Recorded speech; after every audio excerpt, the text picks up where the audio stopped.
Sunan Ampel menikah dengan cucu dari Arya Lembusuro yang bernama Nyai Ageng Manila. Dari pernikahannya ini, beliau mempunyai putra dan putri, Maulana Magdum Ibrahim atau Sunan Bonang, Raden Qasim atau Sunan Derajat, Siti Syariah atau Nyai Ageng Maloka, Siti Mutmainnah, dan Siti Hafsah. Sedangkan pernikahannya yang kedua yaitu dengan Dewi Karomah binti Ki Kembang Kuning. Dari pernikahannya ini, beliau mempunyai putra-putri, Dewi Murtasiah yang kemudian menjadi istri Sunan Giri, Dewi Murtasimah yang kemudian menjadi istri Raden Patah, Raden Hasanuddin atau Sunan Lamongan, Raden Zainal Abidin atau Sunan Demak, Pangeran Tumapel, dan Raden Fakih. Murid-murid Sunan Ampel diantaranya dari kalangan bangsawan dan rakyat jelata. Salah satu murid Sunan Ampel dari rakyat jelata yang paling terkenal adalah Mbah Soleh. Mbah Soleh merupakan dari sekian banyak murid Sunan Ampel yang paling disayangi dan merupakan salah seorang murid yang mempunyai karomah dan keistimewaan yang luar biasa. Mbah Soleh sendiri merupakan salah seorang tukang sapu di Masjid Ampel pada masa hidupnya, dan beliau sangat tekun dan semangat dalam membersihkan masjid, sehingga tidak ada satupun debu yang menempel di lantai masjid. Ketika Mbah Soleh wafat, beliau dimakamkan di dekat masjid. Namun ketika Mbah Soleh wafat, tidak ada satupun santri yang mampu membersihkan masjid dengan sangat bersih seperti halnya Mbah Soleh. Kemudian saat itu terucaplah celutukan dari Sunan Ampel. Sunan Ampel berkata, apabila Mbah Soleh masih hidup, tentulah masjid ini menjadi bersih. Kemudian mendadak Mbah Soleh berada di tempat pengimaman masjid sambil menyapu lantainya. Seluruh lantai pun menjadi bersih kembali, dan orang-orang pun terheran-heran Mbah Soleh hidup lagi.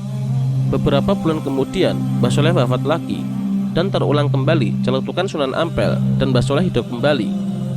Beberapa bulan kemudian wafat lagi, dan hal tersebut berulang sampai 8 kali, sehingga makam Mbah Soleh ada 9 buah.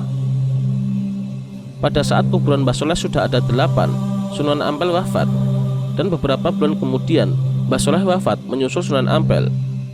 Makam Sunan Ampel berdekatan dengan Mbah Soleh yang memiliki 9 makam. Setelah Syekh Jumatil Kubro wafat, Sunan Ampel diangkat menjadi sesepuh Wali Songo atau sebagai mufti atau pimpinan di tanah Jawa dalam bidang agama. Dengan diangkatnya Sunan Ampel sebagai sesepuh, maka para wali patuh terhadap kata-kata beliau, sehingga aktivitas dakwah beliau tidak hanya di Surabaya saja, namun mencakup seluruh kawasan Jawa. Ketika Kesultanan Demak hendak didirikan, Sunan Ampel memiliki peranan penting dalam lahirnya kerajaan Islam pertama di tanah Jawa ini. Beliaulah yang menunjuk muridnya Raden Patah, putra dari Raja Majapahit, Prabu Brawijaya V, untuk menjadi Sultan Demak pada tahun 1475 Masehi. Selain itu, Sunan Ampel juga turut berjasa dalam mendirikan Masjid Agung Demak yang hingga kini masih kokoh berdiri. Saat itu, Sunan Ampel dan Raden Patah mendapat bantuan dari Sunan Kalijogo, Sunan Bonang, dan Sunan Gunung Jati dalam mendirikan Masjid Agung Demak.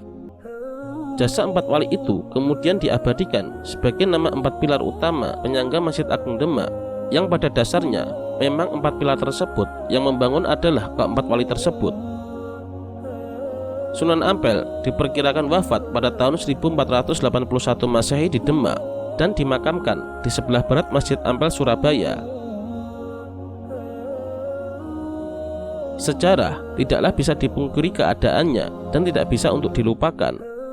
Dan kita sebagai penerus sejarah sudah sepatutnya untuk meneladani perjuangan beliau dalam menyebarluaskan ajaran agama Islam dengan cara yang hikmah dan baik, tanpa adanya kekerasan lisan maupun fisik sebagaimana para pendahulu kita. Semoga Allah Subhanahu wa Ta'ala merahmati Sunan Ampel dan meninggikan derajat beliau. Amin.